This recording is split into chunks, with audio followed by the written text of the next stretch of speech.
हरे कृष्णा. तर आपण सगळ्यात उठून पहिले मंदिराची पूजा करतोय. पूर्णपणे मंदिर व्यवस्थित स्वच्छपणे साफ करून घ्यायचं. आणि मंदिर म्हणजे आठवड्यातनं एकदा साफ करायचं, ते पण शनिवारी करायचं. शनिवारी चांगलं असतं साफ केलेलं.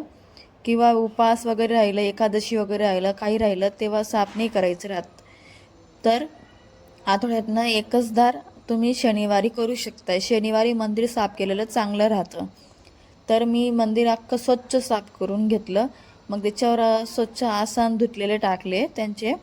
मग सगळे भगवान सगळे जे देव असतात ते स्वच्छपणे धुवून टाकले आहेत.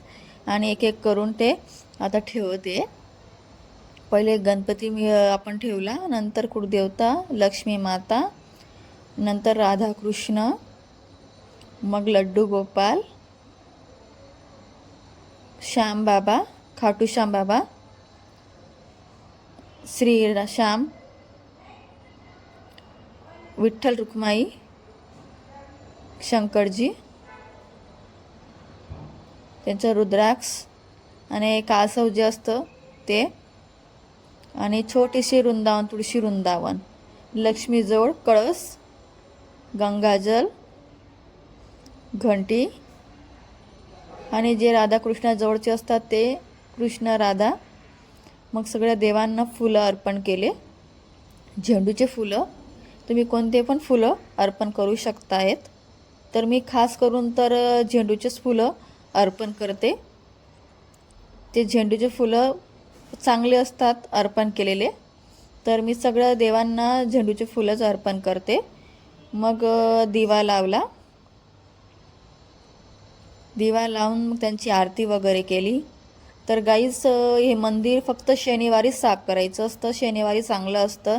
तर तुम्ही बघू शकता अशा प्रकारे मी मंदिरचं सजावट केलेली आहे. तर तुम्हाला कसं वाटलं कमेंटमध्ये नक्की सांगा. जर हा व्हिडिओ आवडला असेल तुम्हाला तर सबस्क्राईब, लाईक आणि शेअर नक्की करा. तर अशा प्रकारचे खूप सारे व्हिडिओ मी तुम्हाला डेली यूज दाखवत राहील. तर तुम्ही प्लीज मला सपोर्ट करा.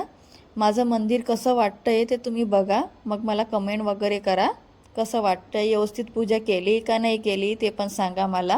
काही चुकत असेल ते पण सांगा. बघा सगळं व्यवस्थित रांगोळी वगैरे, आणि तुळशी वृंदावन, आम्ही तुळशी वृंदावन ठेवतो मंदिरात, कारण की कृष्णाचं आणि महत्त्व राहतं. तर बघा किती छान प्रसन्न वाटतं हे मंदिर. बघा तुम्ही.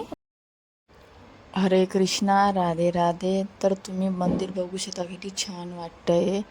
तर प्लीज कसं वाटतंय ते कमेंट करून नक्की सांगा. राधे राधे. हरे कृष्णा.